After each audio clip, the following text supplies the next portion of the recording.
থাইল্যান্ডের ভাইরাল বানানা রুটি।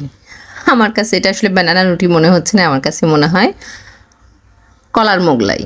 সহজ হিসাব কলার মোগলাই। তো কলার মোগলাইটা আমিও ট্রাই করেছিলাম, ভাইরাল যেহেতু একটা বিষয়। আর মোগলাই পরোটা আমার বরাবরই খুব পছন্দের, আমি মোগলাই পরোটা খেতে খুব পছন্দ করি। আমি বাসায় বানিয়েই খাই মূলত বেশি, দোকান থেকে কিনে আনা মোগলাই পরোটা আমার তেমন পছন্দ হয় না। তো আমি নিজে থেকে ট্রাই করলাম বাসায়। কেমন হয়েছিল সেটা বলি, কারণ আগেই তো দেখেন কেটে দেখাচ্ছি। খুব মজা হয়েছিল।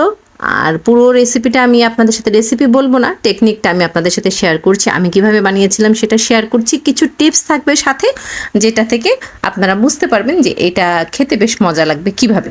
এরকম কিছু টিপসও আমি শেয়ার করব। দেখেন, ময়দা বা আটা যেটাই আপনি নেন, অবশ্যই কাঁচা পানি দিয়ে আটাটা ময়ান করতে হবে। এটা খুবই গুরুত্বপূর্ণ একটা বিষয়। সেদ্ধ আটা দিয়ে যদি আপনি এটা করতে চান, রুটির জন্য যে আটাটা আমরা সেদ্ধ করি সেই আটা দিয়ে করতে চাইলে মোগলাইয়ের মজাটা সেভাবে পাওয়া যাবে না। এটা খুব ইম্পর্ট্যান্ট একটা বিষয়।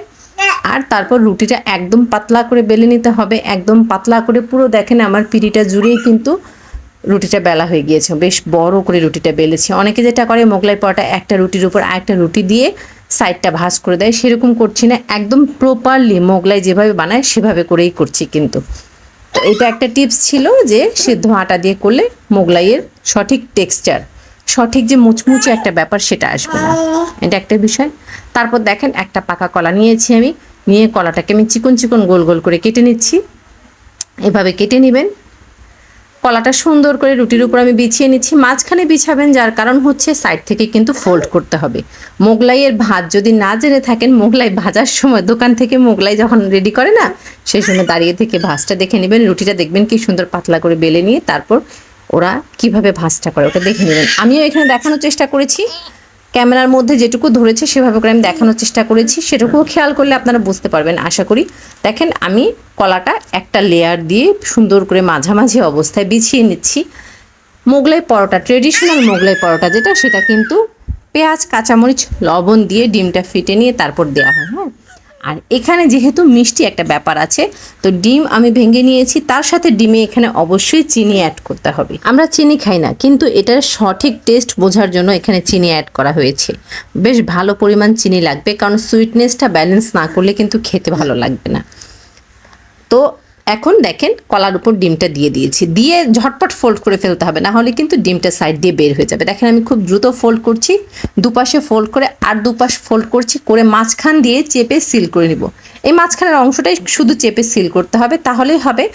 আর সাইড চেপে চেপে সিল করার কোনো প্রয়োজন নেই। এভাবে কিন্তু মোগলাইয়ের ট্রেডিশনাল মোগলাই যে ফোল্ড করে এভাবেই করে, একটা রুটি দিয়েই করে, এভাবে ফোল্ড করে। এখন ভাজায় চলে যাচ্ছি।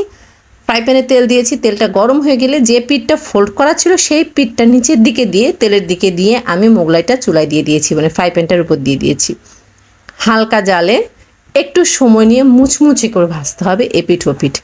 এভাবে ভাজলেই কিন্তু মোগলাইয়ের ফ্লেভারটা, টেক্সচারটা, মুচমুচে ভাবটা ঠিকঠাক থাকবে। ভেতরে ডিমটা সুন্দর সিদ্ধ হয়, কলাটাও খুব সুন্দর ময়েস্ট একটা ব্যাপার হয়ে যায়, খেতে বেশ মজা লাগে। আমি খুন্তির সাথে আর একটা সিলিকন স্প্যাচুলা ব্যবহার করছি এটাকে উল্টানোর জন্য। তো উল্টিয়ে পাল্টিয়ে সুন্দর করে একটু সময় নিয়ে ভেজে নিতে হবে। মোগলাইয়ের ভাজাটা কিন্তু খুব ইম্পর্টেন্ট। এভাবে একটু সময় নিয়ে হালকা জালে, মিডিয়াম আঁচে ভাজতে হবে, একদম হালকা জালে না। আর দেখেন তেল আমি সাইড দিয়ে একটু উপরে তুলে তুলে দিচ্ছি যাতে ভাজাটা সুন্দর হয়। এভাবে করে একটু সময় নিয়ে এপিঠ ওপিঠ উল্টিয়ে সুন্দর করে ভেজে নিতে হবে। তখন দেখবেন মোগলাইয়ের যে মুচমুচে ব্যাপারটা সেটাও খুব সুন্দর থাকবে। ভেতরে ডিম সব কিছু খুব সুন্দর সেদ্ধ হবে, খেতেও খুব ভালো লাগে। দেখেন এক পিঠ খুব সুন্দর কালার চলে আসছে। ওই পিঠটা আমি আবার একবার উল্টে দিয়েছি, উল্টিয়ে দিয়ে ওই পিঠটা খুব সুন্দর করে লালচে বাদামি করে ভেজে নিব। ভাজা কমপ্লিট, এখন টেস্টিংয়ের পালা। আমি বাবুর বাবাকে বসিয়ে রেখেছি যে আগে এটা খেয়ে দেখেন কেমন হয়েছে, তারপর সকালে নাস্তা দিব। সকাল সকাল এটা বানিয়েছিলাম। তো আমি কেটে নিচ্ছি, আমি কেচি দিয়ে কেটেছি, আপনারা ছুরি দিয়েও কাটতে পারেন। আসলে চপিং বোর্ডের উপর রেখে ছুরি দিয়ে কাটলে কাটাটা সুন্দর হতো। সিরামিক প্লেট তো, যার কারণে আমি কেচি দিয়ে কাটছি। বেশ মজা হয়েছিল খেতে, অনেক মজা। আসলে বেশ মজা, শুধু না, বাচ্চারা যারা ঝাল খেতে পারে না, একটু ভাজা ভুজা খেতে পছন্দ করে, তাদেরকে কিন্তু পেঁয়াজ মরিচ এর পরিবর্তে আপনারা এভাবে করে কলা দিয়ে দিতে পারেন।